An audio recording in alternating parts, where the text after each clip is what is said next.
The air in the solicitor's office 5 years ago was thick with the scent of old paper and the kind of grief that had been starched into formal wear.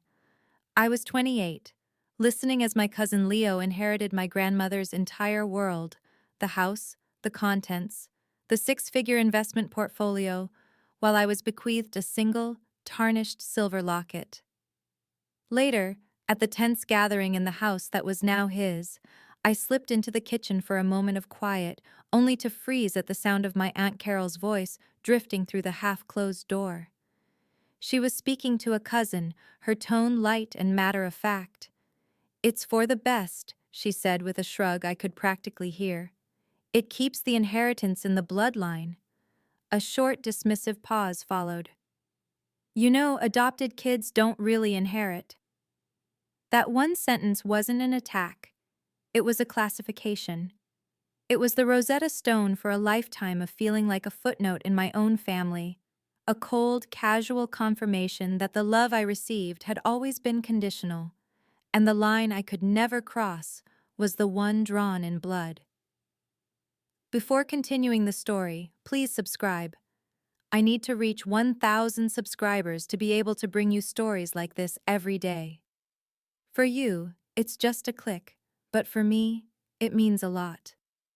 The cruelty of that one sentence in the kitchen wasn't that it was a new wound, but that it was a diagnosis for a sickness I had felt my entire life. It was the key that unlocked a library of memories, recasting them in a harsh, clarifying light, and suddenly, dozens of disconnected moments, small slights and awkward encounters I had brushed off or internalized as my own failing, snapped into a coherent, suffocating pattern. The will reading wasn't the start of the story. It was just the moment the theme became impossible to ignore. Because Aunt Carol had been underlining my otherness for decades, always with a smile that made me question my own sensitivity. It was in the introductions, a relentless and unchanging formula deployed at every holiday gathering, church picnic, or chance encounter in a store. "This is my nephew, Leo," she would say, her hand resting proudly on his shoulder as if presenting a prize.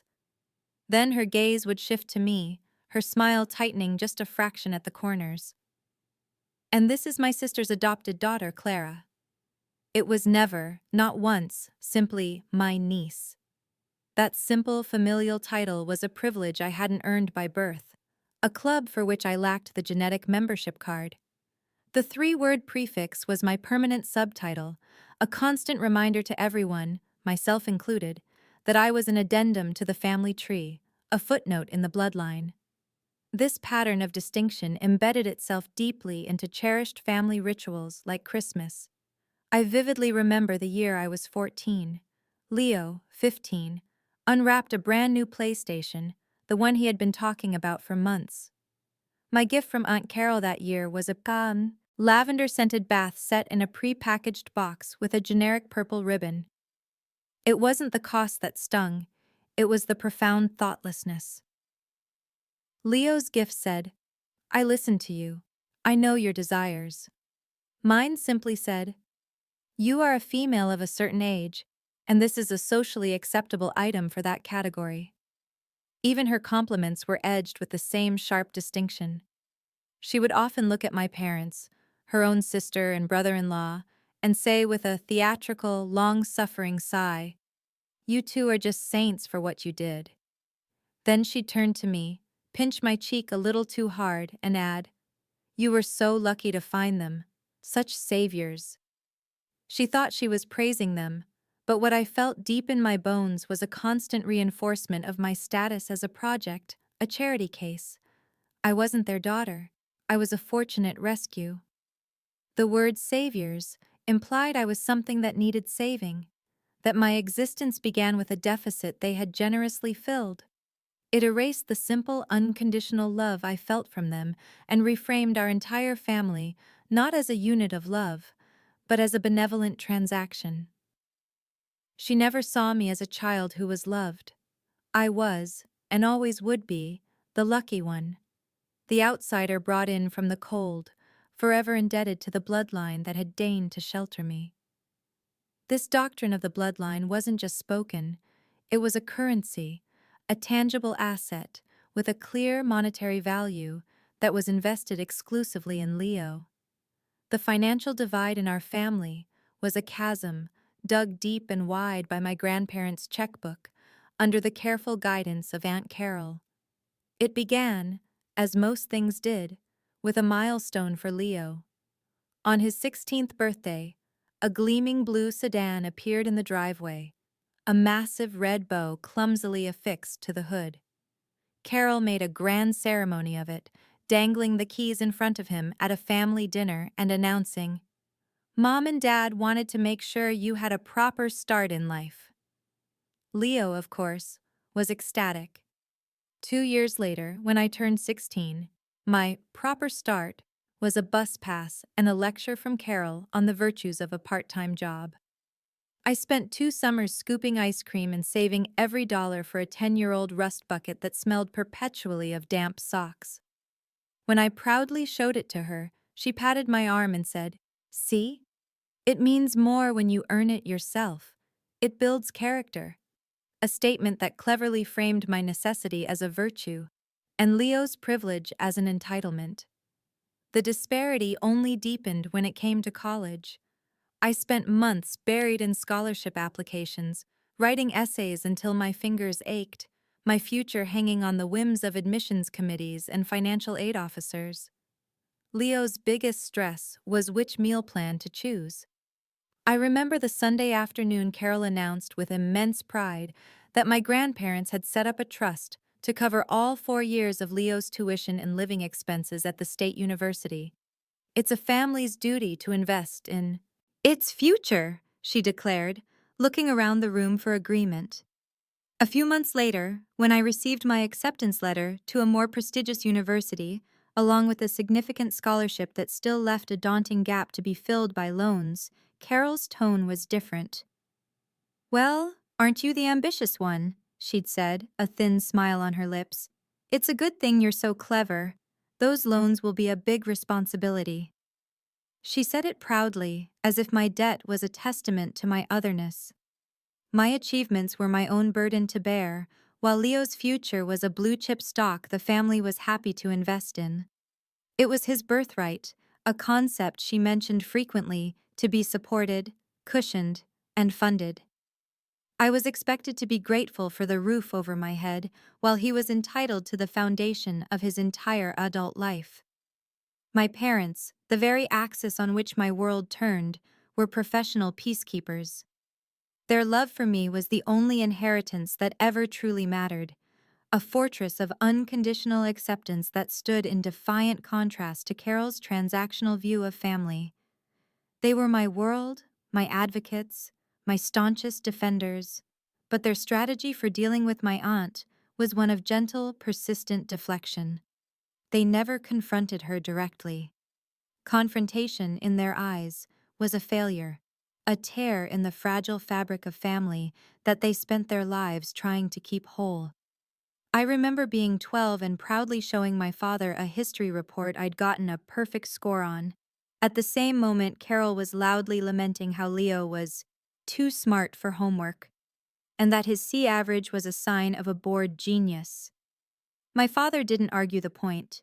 He simply took my report, read every word, and then, ignoring Carol completely, said, "This is brilliant, Clara. Let's go frame it for my office." He countered the poison not with an antidote, but by leading me away from the source. My mother, her sister, would simply absorb the barbs with a tight smile, changing the subject so smoothly it was almost imperceptible, steering conversations about bloodlines toward the weather or a new recipe.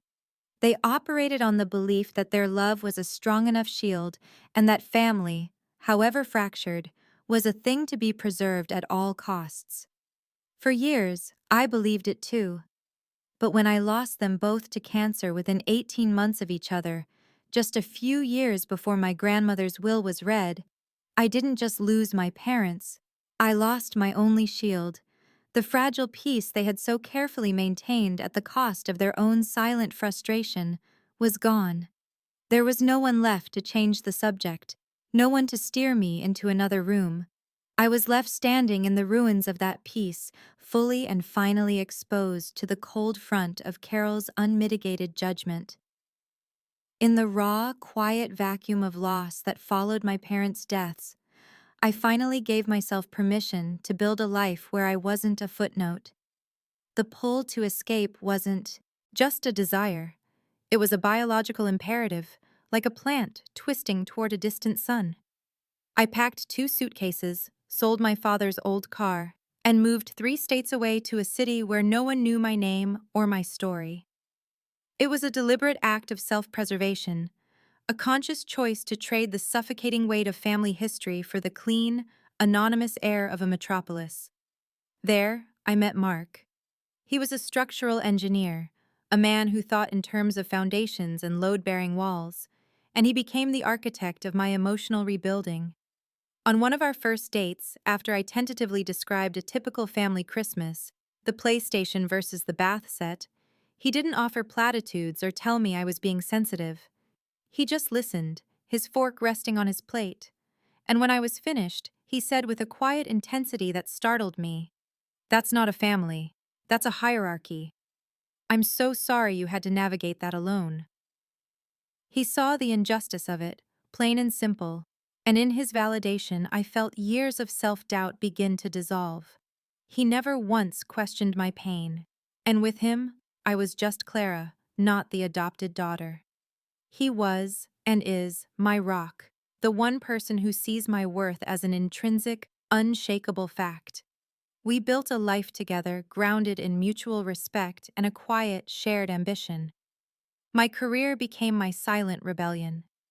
I found a passion for financial technology, for the clean, irrefutable logic of numbers and systems where bloodlines were irrelevant, and performance was the only metric that mattered. I thrived in an environment of pure meritocracy. I started as a junior analyst and worked my way up, project by project, promotion by promotion. My success was methodical and undeniable. I became a senior analyst at a major firm, managing portfolios that dwarfed my grandmother's entire estate. We bought a beautiful home with a small garden, a tangible symbol of the stability I had forged for myself. But to Carol and Leo, I was just a mid-level paper pusher. "Clara has a good office job," Carol would report to other relatives, her tone implying a steady but unremarkable existence. I never corrected them. My success was my own, a private, fortified world they couldn't touch, critique, or diminish because they didn't even know it existed.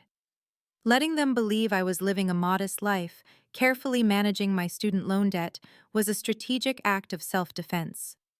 My real life, the one filled with professional respect, a loving partnership, and financial security, was a sanctuary. It was my true inheritance, the one I had built for myself, far from the shadow of their judgment and the suffocating narrative they had tried to write for me. For 5 years, the low-contact boundary I had established felt like a sufficient defense, a peaceful, demilitarized zone. I sent birthday cards, made polite 5-minute phone calls on holidays, and considered my familial duty fulfilled. But the illusion that this fragile peace was anything other than a temporary ceasefire was shattered a year ago at my cousin's wedding. The event was a mandatory ordeal, a 4-hour performance of family unity that felt as authentic as the silk flowers on the tables. Mark and I had planned our exit strategy with military precision, but we underestimated Aunt Carol's social maneuvering, especially after 2.5 glasses of champagne. She cornered Mark near the bar, while I was trapped in a conversation with another relative. I saw the encounter from across the room, noting the way she placed a familiar, proprietary hand on his arm, her expression a mask of conspiratorial sincerity. Later, in the car, Mark recounted the conversation, his voice tight with a cold anger I rarely heard. She had started with effusive praise, telling him how wonderful he was, how solid, how dependable. Then, she had leaned in, her voice dropping to a confidential whisper. "I just have to say, and I mean this from the bottom of my heart, Mark," she had murmured. "You are an absolute saint." Mark had waited, knowing the other shoe was about to drop. A saint, she repeated, for marrying Clara, for giving her a real family. It takes a special kind of man to take on someone with, well, you know, no real family history of her own, to provide that foundation for her. He told me he just stared at her for a beat, his smile gone. I'm the lucky one, Carol, he had said, his voice flat. He then took a step back, breaking the contact, and said, "Excuse me, I need to find my wife." He found me, and we left without saying goodbye to anyone. Hearing the words, I didn't feel a fresh sting of pain. I felt a profound and weary confirmation. After all these years, after my career, my marriage, my independent life, I was still, in her eyes, a rootless creature, defined only by what I lacked. She hadn't seen our marriage as a partnership, but as an act of benevolent charity on his part. That night, I understood with chilling clarity that my aunt's worldview was immutable. Time would not soften her. My accomplishments would never be enough to grant me equal standing. The distance I had created was not a temporary solution. It was the only permanent defense against a poison for which there was no cure. I stood in that kitchen for a full minute after Carol and the other cousin had left, the hum of the refrigerator the only sound. The words, "adopted kids don't really inherit," echoed in the sudden quiet, not as a hot, fresh wound, but as a cold, clinical diagnosis that finally explained a lifetime of symptoms. The grief for my grandmother was a dull ache in my chest, but it was now eclipsed by a chilling clarity. The years I had spent trying to be good enough, smart enough, successful enough to earn a full-fledged place in this family felt like a colossal waste of emotional energy. I had been trying to win a game that was rigged from the start, a game in which the primary rule was written in DNA I didn't possess. I walked out of the kitchen, through the living room filled with murmuring relatives, and found Carol by the fireplace. I waited patiently until the neighbor she was speaking with moved away, and then I stepped forward. My voice, when I spoke, was lower than I expected, devoid of the tremor I had feared. "Aunt Carol, I was in the kitchen a moment ago. I heard what you said." There was no accusation in my tone, just a statement of fact. Her face, which had been arranged in a mask of perfect sorrow, flickered. For a split second, I saw a flash of panic, but it was instantly replaced by a hardened defensiveness. "I was having a private conversation, Clara." "You said adopted kids don't really inherit," I continued, my gaze unwavering. "You said it was for the best, to keep it in the bloodline. I just, I need to know if you believe that." I was giving her an out. She could have lied, backtracked, claimed I had misheard. She didn't.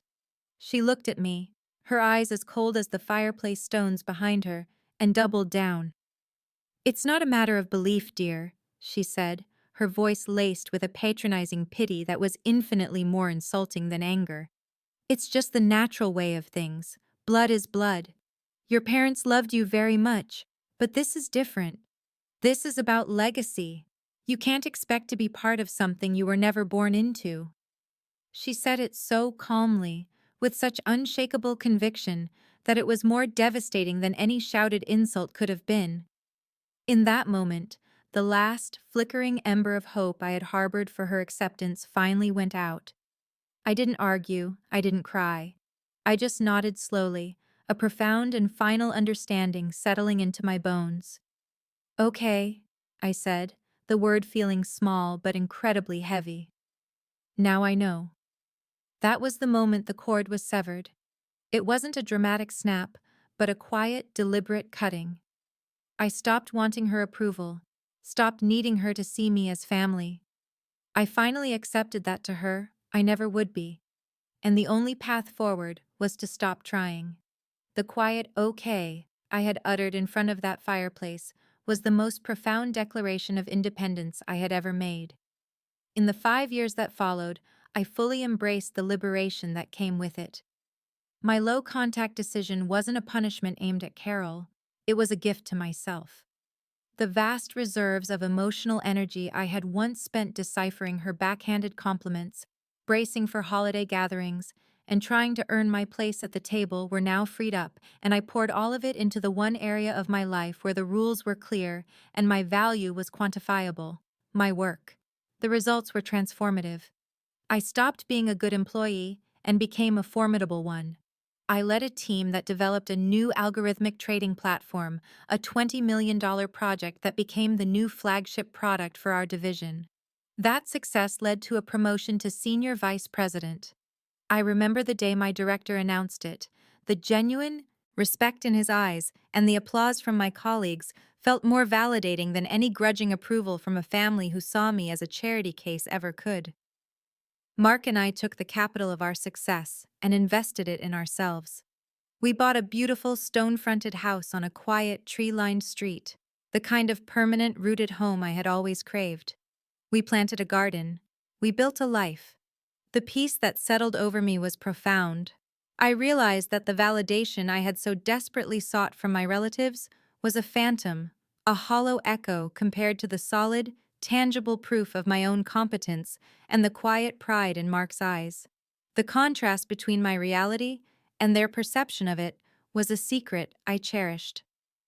In the rare, brief phone calls I still had with Carol, she would ask about my little job in a tone one might use for a slightly disappointing but well-meaning child. They had no idea. They pictured me in a small apartment, diligently chipping away at student loans, a life of modest, respectable struggle. They couldn't conceive of my reality because it would shatter the narrative they had built around me. My success was a country they had no passport to enter, a language they couldn't speak. And in the quiet satisfaction of that hidden world, I finally understood that I had never needed their inheritance. I had created my own. The call came on a Tuesday afternoon, an unwelcome interruption in the middle of a complex data analysis. My office was quiet, a sanctuary of glass and steel 22 floors above the city, the hum of my computer a placid counterpoint to the orderly columns of numbers on my screen. When my phone buzzed, I glanced at the screen and felt a familiar, weary annoyance. Aunt Carol. I almost let it go to voicemail, but some unidentifiable impulse made me swipe to answer, putting the call on speaker. "Hello, Carol," I said, my tone flat, professional, my eyes still on the spreadsheet. The voice that came back was unrecognizable. It was thin, brittle, and stripped bare of the smug, patronizing condescension that had been its defining characteristic for 30 years. It was the voice of a cornered animal. "Clara? Oh, thank God!" There were no pleasantries, no preamble, just a torrent of panicked words that tumbled over each other in a rush of sheer terror. It was Leo. Of course it was Leo. He'd gotten involved in some investment opportunity, a can't-miss deal with guaranteed returns that had all the hallmarks of a classic scam. He had poured all his money into it and apparently had borrowed heavily from sources that didn't use legally binding contracts. The investment had, predictably, vanished. And now, the people he owed money to were not the type to send polite letters of reminder. "They aren't bankers, Clara," she sobbed, the words cracking. "They gave him a deadline. They said they know where he lives." The raw, undiluted panic in her voice was a foreign sound, and I listened with a strange sense of detachment, my pen hovering over a notepad. The woman who had spent my entire life defining me by what I lacked, the architect of my otherness, was now on the other end of the line, her world completely unraveling. She was asking for help. No, she was begging. And for the first time in my life, the power in our dynamic had violently, irrevocably, shifted. "How much does he need, Carol?" I asked, my voice cutting cleanly through her frantic sobs. The question was devoid of sympathy, a simple request for data. The spreadsheet in front of me had conditioned me for this. Find the core variable. There was a wet, gulping sound on the other end of the line, the sound of someone trying to wrestle hysteria into a manageable shape. It's, it's a very specific amount, she stammered, as if the precision of the figure somehow made it more legitimate. They have a list of all his payments. He needs $14,800. Exactly. The number hung in the air between us, a stark, four-digit monument to Leo's stupidity. $14,800. To her, it was an impossible, life-destroying sum. To me, sitting in my glass-walled office, it was a problem with a decimal point, a figure less than the quarterly bonus I had received last month. The silence stretched, and in that vacuum, Carol's desperation began to curdle back into its familiar shape: entitlement. The panicked pleading evaporated, replaced by a tone of grim, familial duty. "Clara, this is what family does," she said, her voice gaining a steely edge. The irony of her using that word was so profound it was almost breathtaking. "Leo is your only cousin. He is your blood. It's a family obligation." Then came the final, predictable twist of the knife, the classic Carol maneuver of turning my life choices into a resource for her convenience. "And you and Mark, you're in a good position. You don't have children, all those extra expenses. You have disposable income. It isn't like you have college funds and things to worry about." There was not a hint of irony in her voice. She was utterly oblivious to the fact that she was demanding a financial rescue based on family obligation from the very person she had, 5 years prior, explicitly and permanently written out of the family's financial legacy. She was calling in a debt from an account she herself had closed. I let her words hang in the air, a toxic cloud of irony and entitlement. My immediate, visceral impulse was to say no, a sharp, clean, satisfying no. But the analyst in me, the part of my brain that had been trained to assess risk and reward, took over. An emotional, knee-jerk reaction was what she expected, what she had always provoked in me. A professional, calculated response was a language she wouldn't understand, and therefore, a position of power. I picked up my pen and jotted down the number on my notepad: $14,800. After a silence that stretched just long enough to be uncomfortable, I spoke, my voice as calm and measured as if I were discussing a quarterly earnings report. "I understand the situation, Carol," I said, the corporate blandness of the phrase a stark contrast to her raw panic.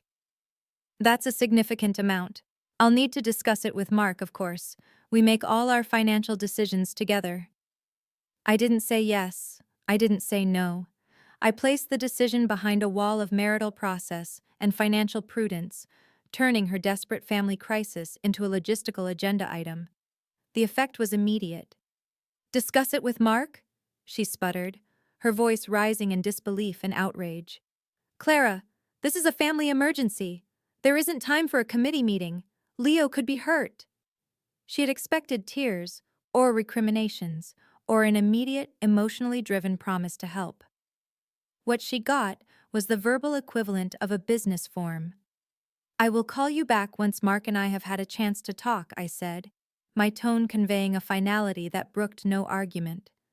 I hung up the phone before she could sputter another word. That evening, I laid it all out for Mark as we sat in our quiet living room. I told him the whole story, the frantic call, the specific amount, the jaw-dropping invocation of family obligation. He listened without interruption, his expression hardening as I spoke. When I finished, he was quiet for a long time. "Well," he said finally, his voice low and steady, "she has an astonishing amount of nerve. I'll give her that." He reached across the coffee table and took my hand. "Here's what I think," he said, his eyes meeting mine. "It's your money, it's your family, and it's your pain. Whatever you decide to do, I will support you 100%. If you want to write the check and be done with it, fine. If you want to tell her to go to hell, I will happily dial the phone for you. Just remember everything. Remember the will. Remember what she said to me at the wedding. Remember every single Christmas. Don't make a decision based on the woman she is for the 10 minutes she's terrified. Make it based on the woman she has been for the last 30 years. 2 days of silence passed, and I allowed myself to hope that Carol had found another solution, that my calculated detachment had sent her scrambling in a different direction. That hope was a foolish luxury. We had reservations at a place called the Embers, a restaurant known for its low lighting and quiet corners, a place we saved for special occasions. It was our 8th wedding anniversary, and as we stood in the warm, mahogany-paneled lobby waiting for the hostess, I felt a rare sense of complete peace, a world away from Carol's frantic, grasping desperation. And then, the peace shattered. The heavy glass door swung open with a force that made the chimes above it jangle in alarm, and there she was. Carol looked like she had been dragged through a storm, her hair disheveled, her coat unbuttoned, her eyes wide with a manic fury. She spotted us, instantly, and descended like a bird of prey, her voice sharp and piercing, cutting through the sophisticated murmur of the lobby. "There you are!" she shrieked, and every head in the room turned. "Celebrating, while my son, your cousin, your blood, is in danger." She pointed a trembling finger at me, her face contorted with a righteous rage. "I called you for help, and you do nothing. You sit here in this fancy restaurant, hoarding your money, letting him suffer. After everything this family has done for you, the ingratitude. You were always cold, always selfish, but I never thought you would be this cruel." The humiliation she intended to inflict was a palpable force in the room, a wave of secondhand shame that made the hostess blush and the other patrons stare with open curiosity. But a strange thing happened. The heat of shame I expected never arrived. Instead, a profound, icy calm settled over me. As her public tantrum stripped away the last veneer of family decorum, it also stripped away the last vestige of my obligation. She wasn't my aunt anymore. She was a liability. She wasn't family in crisis. She was a hostile actor attempting a public shakedown. This wasn't a personal attack. It was a failed negotiation tactic. Mark's hand came to rest on the small of my back, a silent, solid message of support. I looked past my hysterical aunt to the mortified hostess. And in that moment, I knew with absolute certainty that this was over. Carol thought this public display was her trump card. She had no idea she had just handed me the entire deck. The next morning, I was not in my own office, but in 130 floors higher, with a panoramic view of the city that made the bustling streets below look like a silent, intricate circuit board. Mr. Harrison's office was a study in calculated calm. A single perfect orchid on a vast mahogany desk, law reviews bound in dark leather, and an air of quiet, expensive competence. I sat in a supple leather chair, a cup of coffee untouched on the table beside me, and watched as he prepared to make the call. He wasn't a bulldog or a shark. He was something far more intimidating. A man of impeccable, unshakable process. He pressed a button on his console phone, and the speaker filled the room with a clear, crisp dial tone. When Carol answered, her voice was a ragged edge of impatience and fear. "Hello? Is this Clara?" Mr. Harrison leaned forward slightly, his hands clasped on the polished desk. His voice was placid, neutral, and utterly devoid of emotion. "Good morning. My name is David Harrison, of the firm Harrison, Shaw and Albright. Am I speaking with Ms. Carol Vance?" There was a confused pause. "Yes? Who is this? I'm waiting for a call from my niece." Harrison's tone did not shift. "Ms. Vance, I am calling on behalf of my client, Clara. She has retained me to handle all further communication regarding the financial matter you discussed with her. From this point forward, you will direct all correspondence and inquiries exclusively through my office." The silence on the other end was profound. I could picture her perfectly, standing in her messy kitchen, the phone clutched in her hand, her face contorting from confusion to outrage. "A lawyer?" she finally squawked, the word an accusation. "She got a lawyer? What is this? This is a family matter. Clara, are you there? Can you hear me? Put her on the phone right now. This is ridiculous." I flinched involuntarily, a Pavlovian response to that familiar, hectoring tone, but Mr. Harrison did not. He waited for her to finish, his expression unchanged. "My client will not be speaking with you directly, Ms. Vance," he stated, as if commenting on the weather. "Her position is that your actions at the Embers restaurant yesterday evening moved this matter outside the purview of a personal family discussion. It is now a formal financial inquiry." "Inquiry?" she shrieked. "My son is in trouble. This isn't an inquiry. I need to talk to Clara." For years, that tone, a blend of righteous indignation and wounded pleading, had been a weapon used against me, designed to trigger guilt and force compliance. But hearing it now, filtered through the sterile speaker of a lawyer's phone, it was rendered impotent.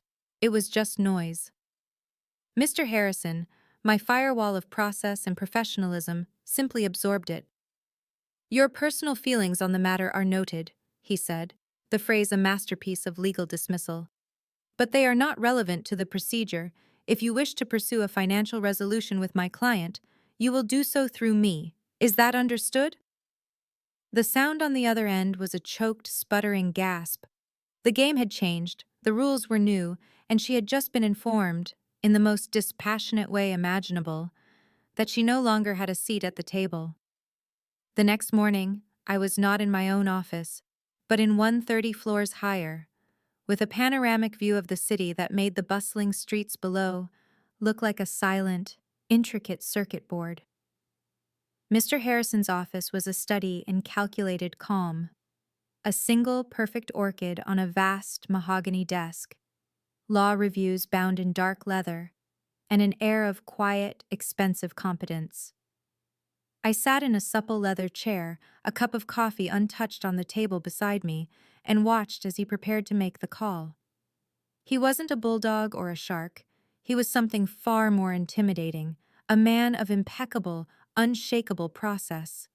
He pressed a button on his console phone, and the speaker filled the room with a clear, crisp dial tone.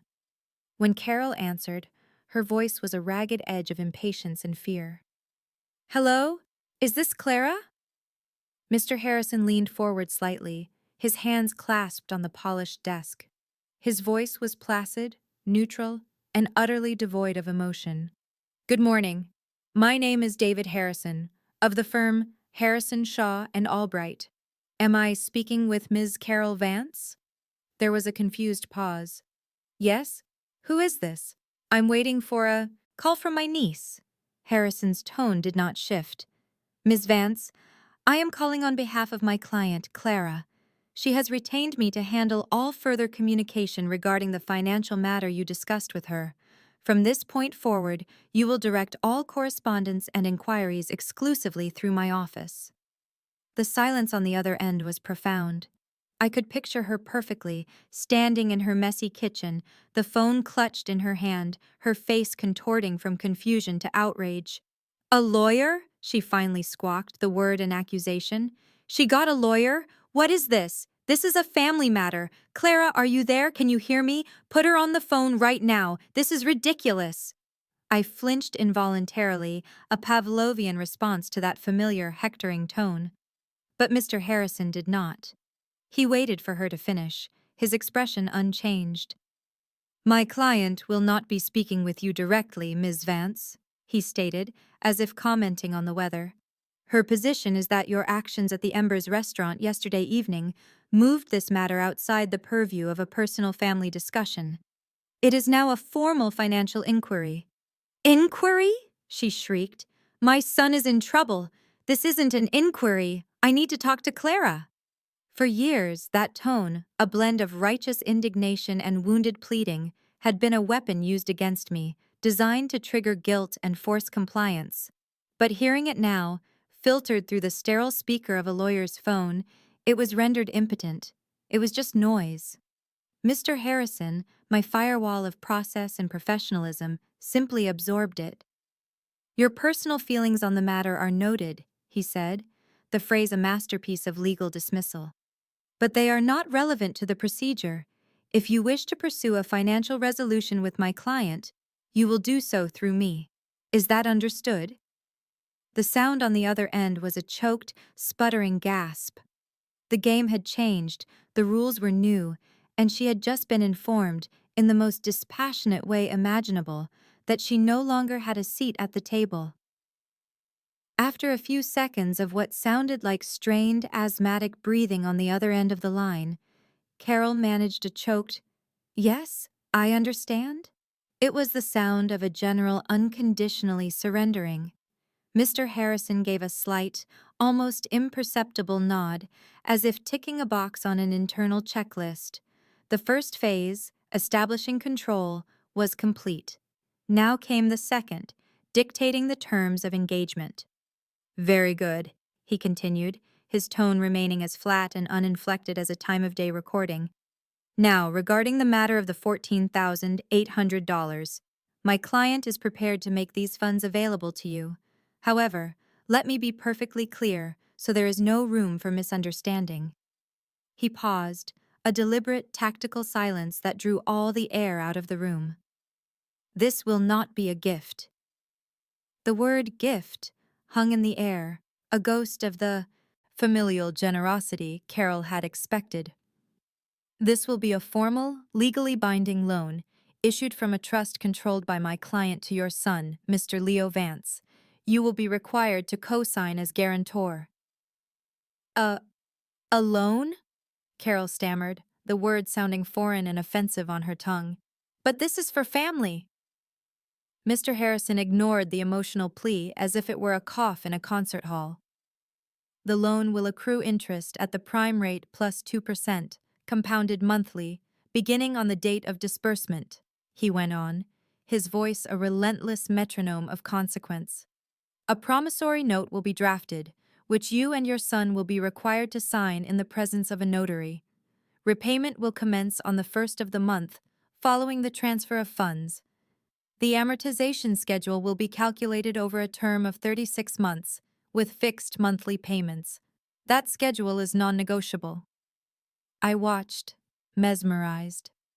He was translating 30 years of casual cruelty and dismissal into the cold, clean, unforgiving language of finance. He was building a cage for her, and the bars were made of clauses and consequences. "Furthermore," he added, his voice dropping slightly, becoming even more firm, "the loan agreement will contain a standard default clause. A failure to make a payment within the 5-day grace period will constitute a default on the entire remaining balance. In such an event, my client will be legally entitled to pursue all available remedies to recover the funds, including, but not limited to, wage garnishment and property liens, without further notice." "You can't be serious," she whispered, her voice a hollow shell of its former bluster.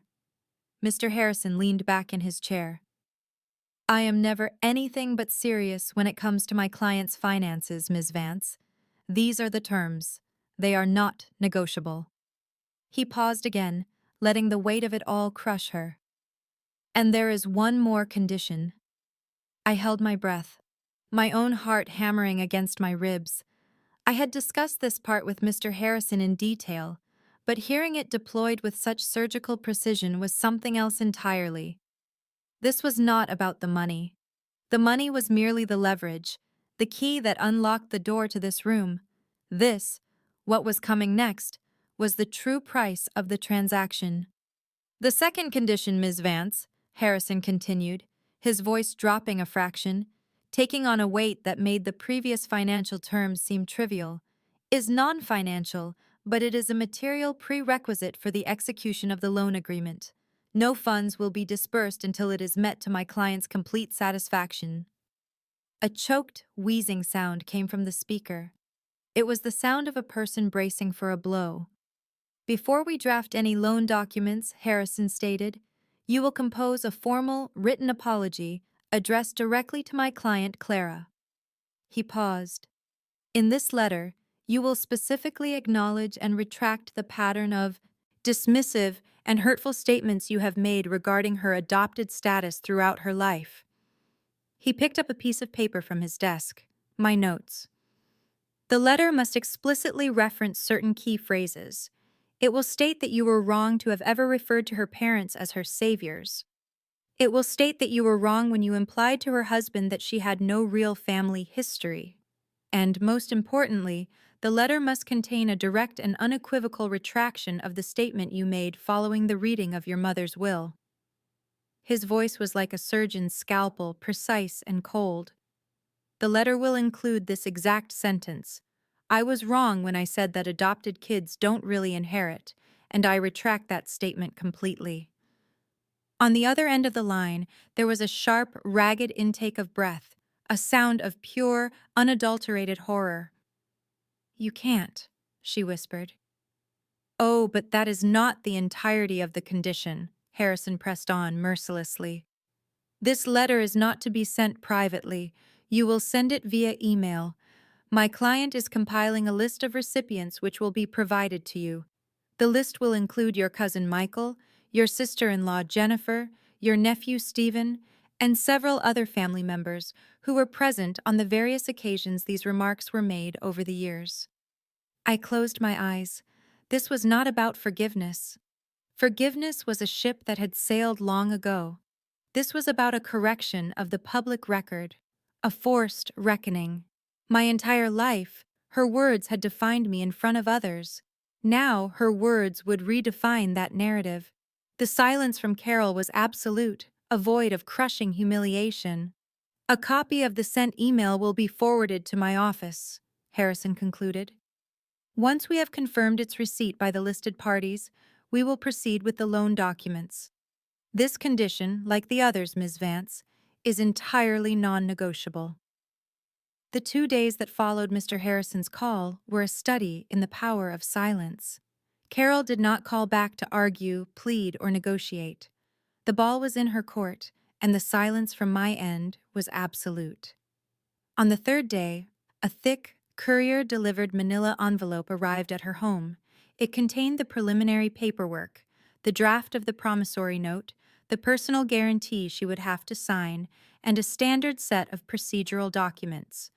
Buried within that stack, as per standard legal practice for a loan issued from a trust, was a document titled Statement of Asset Verification. It was a single, dry, dispassionate page designed to legally affirm that the lending entity, my personal trust, had the requisite funds to cover the loan. It wasn't a full accounting of my net worth, Mr. Harrison had explained, but a snapshot, a notarized statement of liquidity sufficient to prove the legitimacy of the transaction. The document listed my full legal name, and beneath it, my professional title, Senior Vice President. It listed the name of the trust, the CV Independence Trust, and it stated that the trust's liquid assets were in excess of 7 figures. It was a sterile legal declaration, but for Carol, it must have been a bombshell. I could picture her sitting at her cluttered kitchen table, the cold weight of the legal paper in her hands, her eyes scanning the page. I could imagine the initial confusion, the search for my name, and then the gut punch of seeing my title, a position of authority and success she could not possibly have imagined. Then, her eyes would have found the number, the quiet, devastating phrase, in excess of 7 figures. In that single moment, the entire foundation of her worldview, the carefully constructed hierarchy of our family, would have shattered. The $14,800 that represented a catastrophic, life-altering disaster for her and Leo was, to me, a rounding error. It was less than a piece of office equipment, less than the property taxes on the home she didn't know I owned. All her power, all her leverage, had been built on the false assumption of my neediness, my lesser status. The lucky, adopted girl, the one who had to earn her own way, had quietly and completely eclipsed them. The power dynamic hadn't just been inverted, it had been obliterated. She was not begging for a handout from a relative she held in contempt. She was a supplicant before an entity of immense and independent power. The person she had devalued and dismissed for 30 years now held her son's future in the palm of her hand, and she was finally, crushingly aware of just how small and insignificant her own world had become in comparison. The email arrived not to my personal account, but to a new one Mr. Harrison had instructed me to create, an address that was a sterile, anonymous string of letters and numbers. It landed in my inbox on a Friday afternoon, a digital bombshell with the deceptively simple subject line, "A message from Carol Vance." My hand trembled slightly as I double-clicked to open it. Mr. Harrison's office was CC'd, as were the 14 other email addresses on the list I had painstakingly compiled, a curated audience of aunts, uncles, and cousins who had, over the years, been silent witnesses to my public diminishment. The body of the email was brutally concise, devoid of any warmth or genuine sentiment. It was the written equivalent of a hostage video, each word clearly chosen under duress, typed through gritted teeth. To Clara, I am writing this to you as a formal apology. I wish to acknowledge and retract a pattern of hurtful statements I have made to you over the course of your life regarding your adoption. It was wrong of me to have ever referred to your parents as your saviors. It was wrong of me to imply to your husband that you had no real family history. Most importantly, I was wrong when I said that adopted kids don't really inherit, and I retract that statement completely. Sincerely, Carol Vance. That was it. There was no embellishment, no emotional plea for understanding, no desperate attempt to soften the blow or explain her past behavior. It was a document of pure, unadulterated capitulation, as cold and clinical as the legal terms that had forced its creation. Reading it, I felt no surge of triumph, no satisfying warmth of vindication, and certainly no stirring of forgiveness. The victory was not emotional, it was transactional. It was the clean, quiet satisfaction of a long overdue debt finally being paid, of a miscalculation on a ledger finally being corrected. Forgiveness was a currency I no longer dealt in. She had not written this letter because she was sorry for the decades of pain she had inflicted. She had written it because her back was against a wall, because the son she had propped up as a paragon of the bloodline had failed so spectacularly that she had no other choice. The words on the screen were not a bridge to reconciliation. They were the fulfillment of a contractual obligation. But they were true, and now they were a matter of public record within the family. I imagined my cousin Michael in California, my Aunt Jennifer in Florida, my Uncle Stephen just a few towns over, all opening this same email at roughly the same time. I imagined their shock, the flurry of confused phone calls and text messages that would inevitably follow, the quiet seismic shift in the tectonic plates of our family's narrative. Carol had built her identity around her position as a matriarch, the arbiter of who belonged and who did not. This email, sent from her own account, in her own name, was a public dismantling of that identity. I closed the email and forwarded a copy to Mr. Harrison with a single-word message: approved. It wasn't about healing a broken relationship. It was about closing a ledger that had been unbalanced for 30 years. The words she had used to wound me had finally been turned against her, not as a weapon of revenge, but as a tool to formally and irrevocably set the record straight. The day after I approved the email, Carol and Leo signed the loan documents at a notary public's office across town. Mr. Harrison received the scanned copies, and from my laptop, in the quiet of my home office, I initiated the wire transfer. The act itself was anticlimactic, a few clicks on a secure banking portal. $14,800 departed from the CV Independence Trust and entered Leo's bank account. The silence that followed from the family was deafening. There were no thank yous, no follow-up calls, just a vast, stunned quiet. The apology email had detonated in their inboxes, and the subsequent news of the formal loan agreement had sent shockwaves of disbelief through the family grapevine. I had not just refused to play my assigned role. I had rewritten the entire play and demoted the lead actors to paying audience members. The power dynamic was not merely shifted, it had been permanently redrawn along the cold, clean lines of a legal contract. That first month, and every month since, an automated notification is sent from the trust's management software to both Carol and Leo. It states the date, the amount of the payment received, and the remaining principal balance. That is the entirety of my communication with them now. Our relationship, once a messy tangle of unspoken resentments and forced pleasantries, has been streamlined into a monthly financial statement.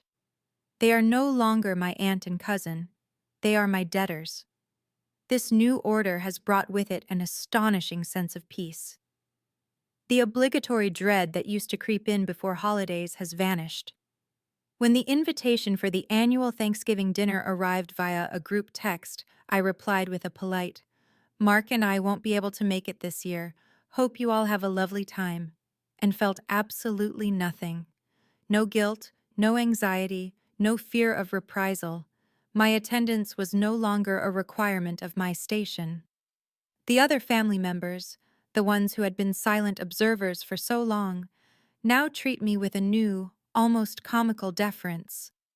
My cousin Stephen, who once barely acknowledged my presence, called me 2 months ago to ask for my professional opinion on a stock tip he'd heard. He spoke to me with a cautious, fearful respect, as if I were a volatile market he was afraid of spooking. They no longer see the quiet, adopted girl who should be grateful for a seat at the table. They see a woman of unknown but clearly significant means, one who employs lawyers and enforces contracts against her own blood. They don't understand me, but they understand the power I wield, and for the first time in my life, that understanding has granted me the distance I always craved. It's been 8 months now. The email arrives on the first of every month without fail. It's not from Carol or Leo. It's an automated notification from the trust's management software. Payment of $448.52 has been received. Remaining principal amount.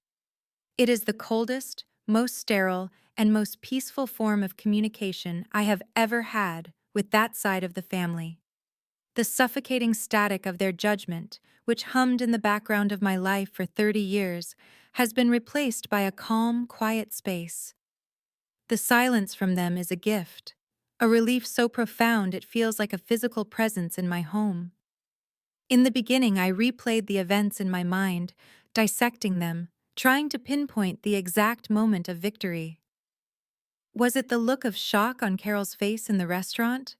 The cold precision in Mr. Harrison's voice? The stilted, humiliated words of the apology letter? I see now that I was looking in the wrong place. The ultimate victory was not in proving my worth to them. It was never about forcing Carol to finally see me, to accept me, to love me as family. That was the game I had been conditioned to play, a game designed for me to lose. The real victory was in using the worth I had already built for myself, my career, my financial independence, my stable and loving marriage, as a tool to demand the respect I was always denied. My success was not a weapon for revenge, it was a shield and a set of terms. The apology letter wasn't a balm for old wounds. It was a non-negotiable clause in a business contract. The $14,800 was never just money. It was the leverage I needed to enforce a lifetime of ignored boundaries. I didn't need them to give me an inheritance. I used my own to rewrite the rules of our engagement. The peace I have now is not the peace of a family reconciled. It is the quiet, profound, and unshakable peace of a woman who is no longer waiting for an invitation to a table where she was never wanted. I found my value not in their grudging acknowledgement, but in my own freedom from ever needing it again.